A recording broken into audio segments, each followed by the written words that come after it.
ప్రముఖ దర్శకుడు వివేక్ ఆత్రేయ రచన దర్శకత్వంలో నేచురల్ స్టార్ నాని హీరోగా నటించిన సరిపోద్ద శనివారం మూవీకి మంచి హిట్ టాక్ వచ్చింది. ఈ మూవీలో హీరోయిన్గా నటించిన అందాల భామ ప్రియాంక అరుళ్ మోహన్కు మంచి పేరు వచ్చింది. తెలుగు తమిళ ఇండస్ట్రీస్లో వరుస సినిమాలతో బిజీగా ఉన్న ప్రియాంక మోహన్ సరిపోద్ద శనివారం మూవీతో తెలుగు ప్రేక్షకులకు బాగా దగ్గరైంది. తాజాగా ప్రియాంక మోహన్కి ప్రేణు ప్రమాదం తప్పిపోయింది.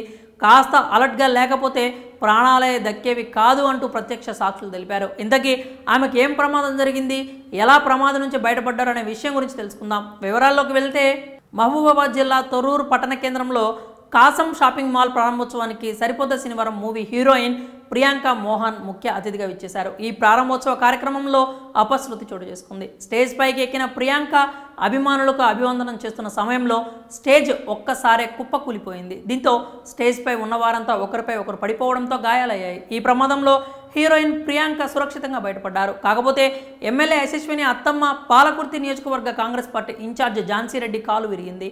మెరుగైన వైద్యం కోసం ఆమెను హైదరాబాద్కి తరలించారు. షాపింగ్ మాల్ ముందు ఏర్పాటు చేసిన స్టేజ్ పై ఆమె అభివాదం చేస్తున్న సమయంలో ఎక్కువ మంది వేదిక పైకి ఎక్కడంతో కుప్పకూలినట్లు తెలుస్తోంది. ప్రమాదం జరిగిన వెంటనే షాపింగ్ మాల్లోకి తీసుకువెళ్లారు నిర్వాహకులు. ప్రస్తుతం ఈ ప్రమాదానికి సంబంధించిన ఓ వీడియో సోషల్ మీడియాలో వైరల్ అవుతోంది. ఏది ఏమైనా ప్రియాంక మోహన్ ప్రమాదం నుంచి సురక్షితంగా బయటపడడంతో అభిమానులు ఊపిరి పీల్చుకున్నారు. నాని హీరోగా నటించిన గ్యాంగ్ లీడర్ మూవీతో తెలుగు ప్రేక్షకులను పలకరించింది ప్రియాంక మోహన్. ఆ తర్వాత తమిళ హీరో శివకార్తికేయన్ నటించిన మూవీ వరుణ్ డాక్టర్లో నటించింది. డబ్బింగ్ మూవీ అయినా తెలుగులో మంచి విజయం సాధించింది. ఈ చిత్రంలో ప్రియాంక మోహన్ హీరోయిన్గా నటించింది. ఇటీవల నాని నటించిన సరిపోద్ద శనివారం మూవీతో తెలుగు ప్రేక్షకులకు మరింత దగ్గరైంది. ప్రస్తుతం నెట్టింట దీనికి సంబంధించిన వీడియో తెగ వైరల్ అవుతోంది.